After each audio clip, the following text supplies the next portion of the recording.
Good evening, dear students. Assalamu alaikum. I'm Mr. Muhammad Khalid, and you are learning Pakistan Studies.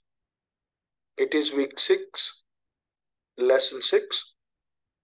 Our today's discussion is about the Ayub Khan era, the decade of development from 1958 to 1969. In this video, we will learn about the life of General Muhammad Ayub Khan, his development of career, and finally how he became the president of Pakistan, and the reforms he brought to Pakistan in agriculture, industry, administration, social and society, and education. Dear students, in the week 5th, we learned about the problems Pakistan had to face in the first decade, and they were internal and the external problems. Internal problems that Pakistan had to undergo mainly were the financial issues, mismanagement, the settlement of the immigrants,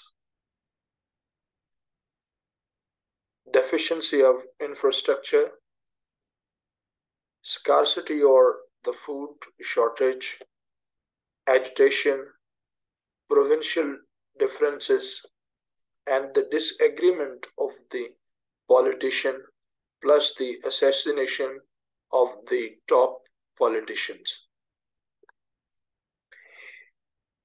And the external problems included the war with India, dispute over the different states like Kashmir, Rajputana, Junagadh, Manawada, and other boundary disputes, plus the financial issues with Indian government were the cardinal problems for the people of Pakistan, including the most important one, the lack of the constitution. Luckily, the dedicated leaders of Pakistan tackled all these issues, although most of them had to face the severe circumstances, but Pakistan, alhamdulillah, survived. Today we are going to learn about the second decade. It is called the decade of the development in Pakistan. This lesson will give you insight about the three main important parts. Number one, the change of power from civil to military, that what circumstances happen that the military coup take place in Pakistan. Number two, we learn about the economic schemes and the relationship with the West. Okay. And the third thing is the political reforms and the development toward the constitution.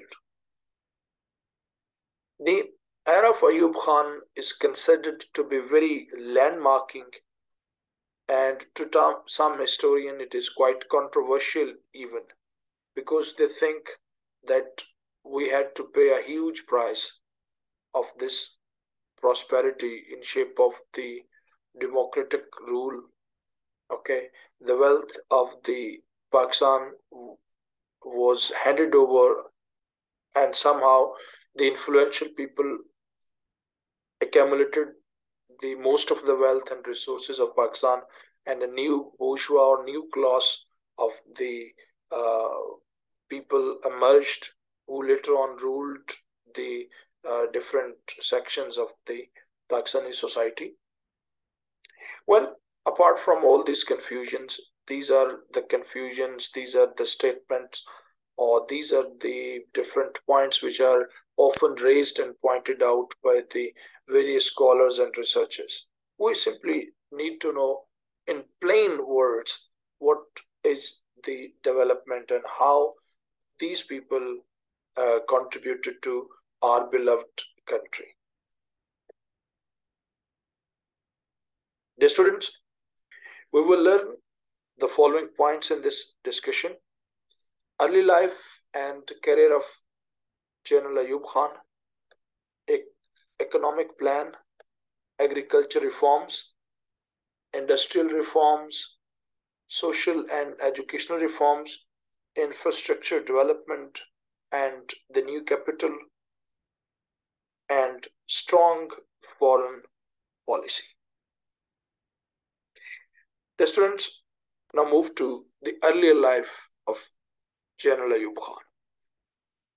Ayub Khan was born on May the 14th, 1907 in Rehana, a village in Haripur district, Hazara, then northwest frontier province, and today it is Khyber Pakhtunkhwa, Pakistan.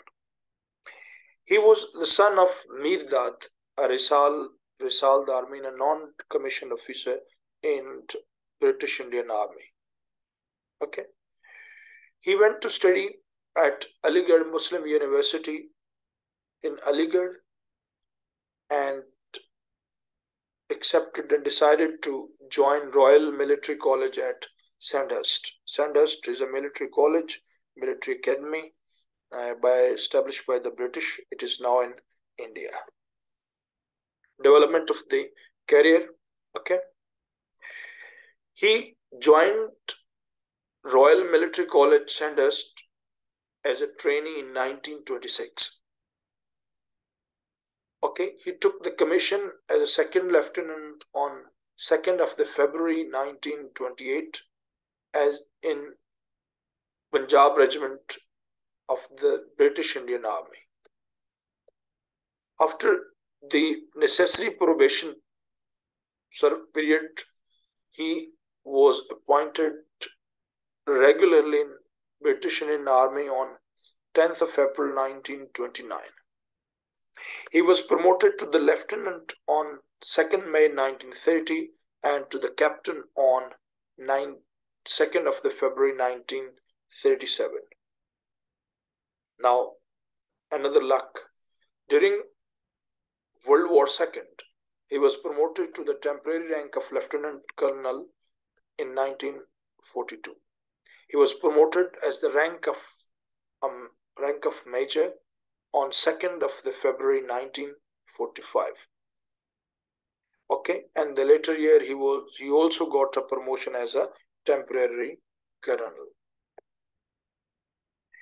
Okay, when Pakistan came into being in 1947, he was serving as the senior most officer in the British Army and opted to serve for Pakistan. In part of early 1948, he was given the command of the 14th Infantry Division, okay, which stationed in Dhaka, East Pakistan. Here it is different. Till here it is very important. But remember, students, the development of his career is also due to many other reasons. The reason one was that when Pakistan came into being and it was decided that now Pakistan is an independent country, whereas the chief commander of Pakistan Army was not a Muslim. It was General Douglas Gracie. Clear? And many officers in Pakistan Army wished that a local commander be appointed. Secondly, General Gracie was the one who refused the order of Qaeda-e-Azam Muhammad Ali Jinnah to move Pakistan army to save Kashmir, whereas Indian army took control. Maybe it was the Major General who did it. Fine. And later on, this pressure increased, and on 23rd of the January, a nationalist army or the local army officer chief was appointed. And here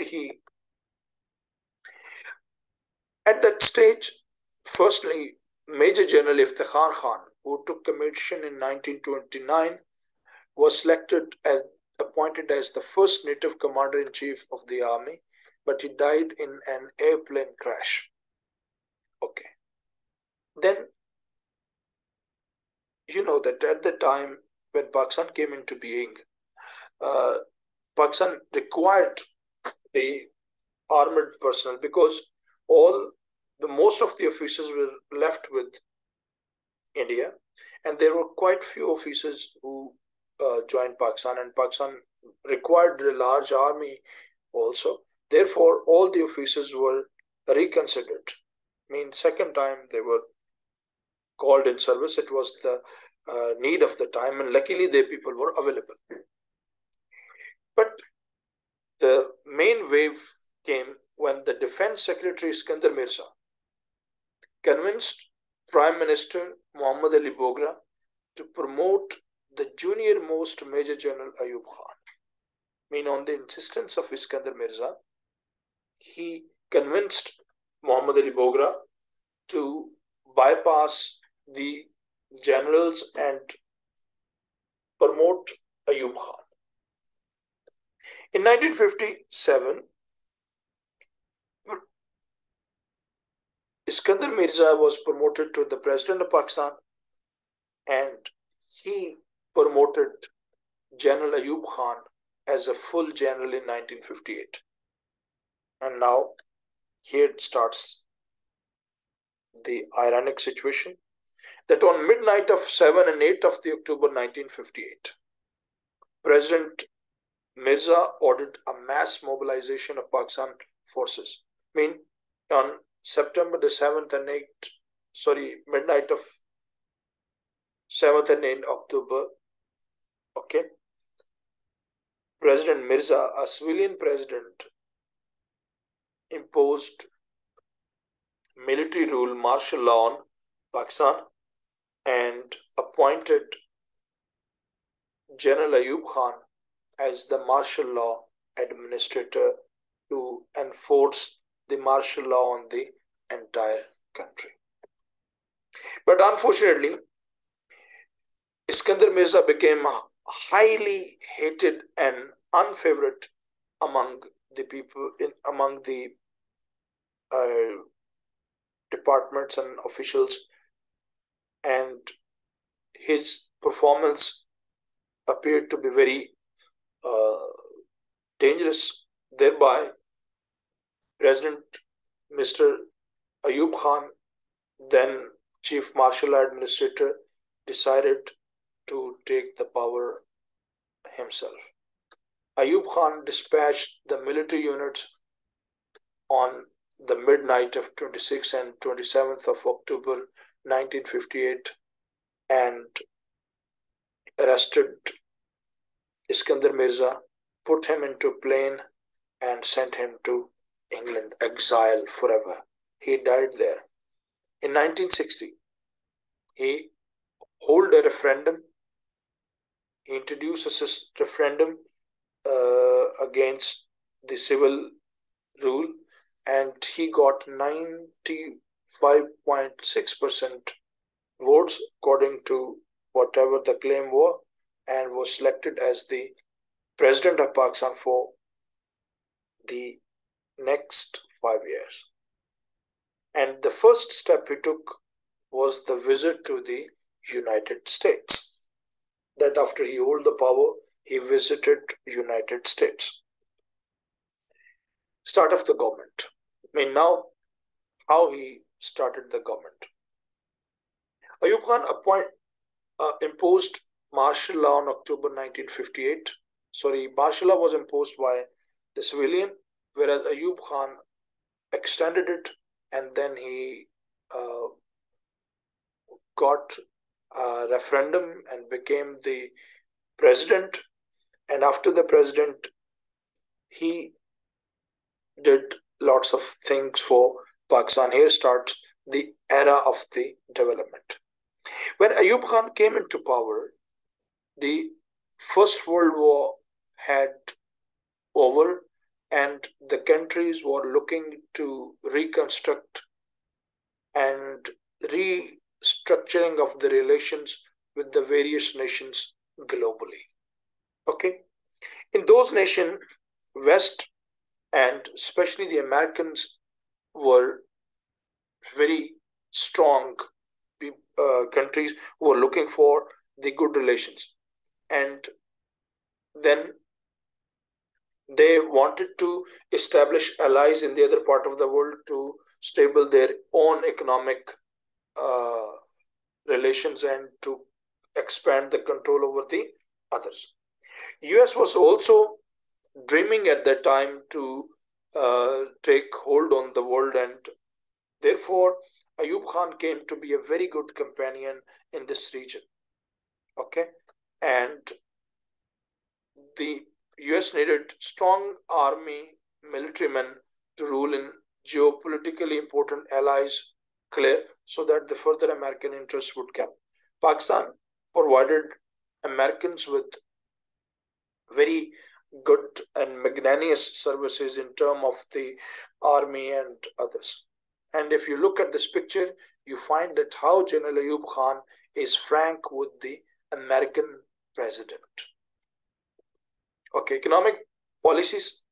Ayub Khan took the advantage of his relations with the Americans and the Western world. Okay, ambitious programs of economic structuring of the political economy. Political economy mean he took the decisions to develop the country. For example, he settled the boundary disputes. He made the Indus Water Treaty. Okay, he developed the foreign policy. He asked the foreign investment infrastructure. Clear? Planning Commission was developed as a very powerful institution. The Planning Commission, a National Planning Commission, was developed at his time. President's Secretariat and staffing. Clear? President Secretariat, the president's was filled with economic brains, local and foreign people, talented people. President Ayub Khan collected the best economic brains from Harvard, from Europe, from local, and facilitate them. Okay. Ayub Khan also utilized the bright brains of the Pakistan civil bureaucracy. Clear? And they all together came up with very strong policies, and they later on gave excellent fruits. Most of the institutions created, like for the growth of the private sector, PIDC, PICIC, IDPB, okay, PICIC and Pakistan. Clear? So different departments came for financing, loans, like the agriculture bank, they were developed fine. This bank established in Islamabad was the great contribution of the Ayub Khan era. Okay, and he consisted the policies. Unfortunately, you know that later on we find that the in civil governments normally, and in the later eras we find that there is no consistency of development. Clear? But in his era there was a consistency. He improved the private sector, liberal subsidized credits, that the government provide the subsidy to all the industries and development sectors. Restrictions were applied on import. People were not allowed to import the goods from the other countries because imports send the money of the country out. Tax and non-tax concessions. That tax culture was introduced, and the people who paid tax, they were facilitated in certain, and that was a really very common thing, that in the Western world, paying the tax is the primary duty, and by paying the tax, one becomes the citizen of the country. Foreign exchange control. The payment to the other countries' exchange of money, that was under the strong controlled. Overvalued currencies and differentiated exchange rate, exchange crowd clear. The currency rate, exchange rate, they were made controlled. And you know that in the current era, dollar is not being controlled. It is called the foreign exchange control, that our currency is being devalued. But at that time, Pakistan currency was highly valued. And you know that at the time, Pakistani currency was far more powerful than the Indian.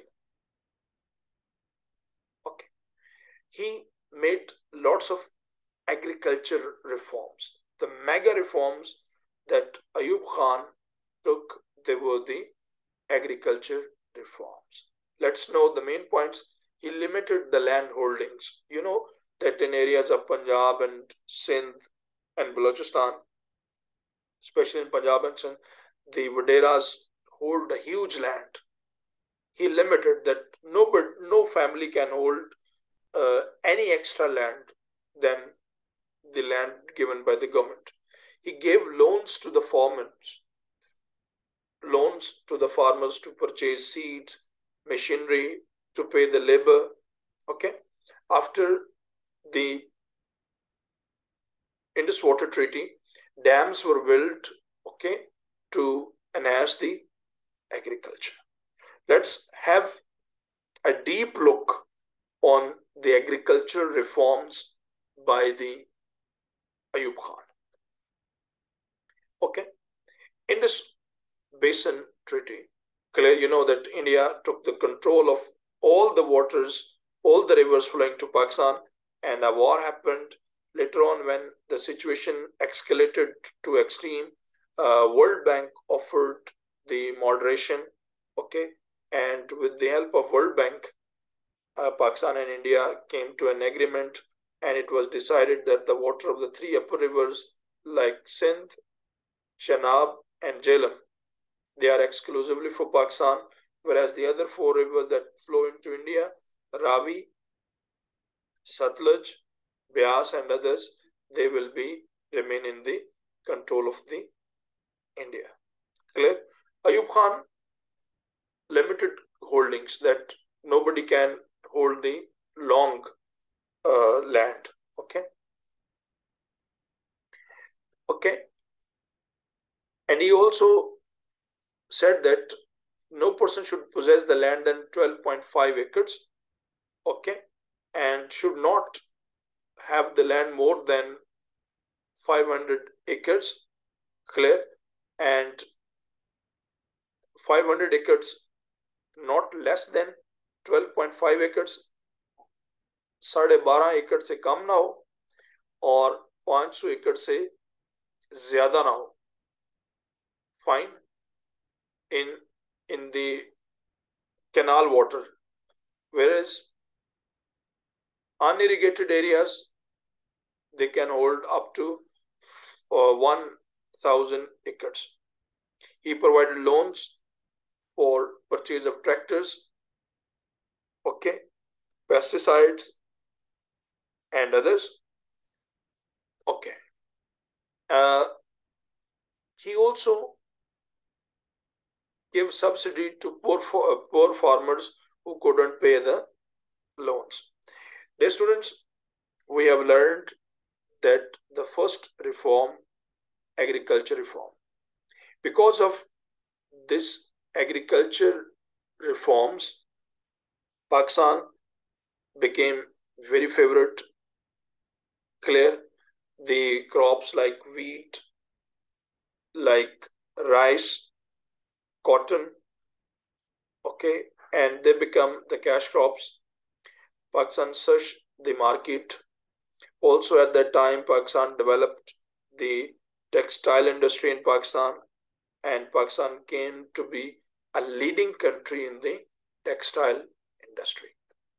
Hope you have learned all these points. Thank you very much.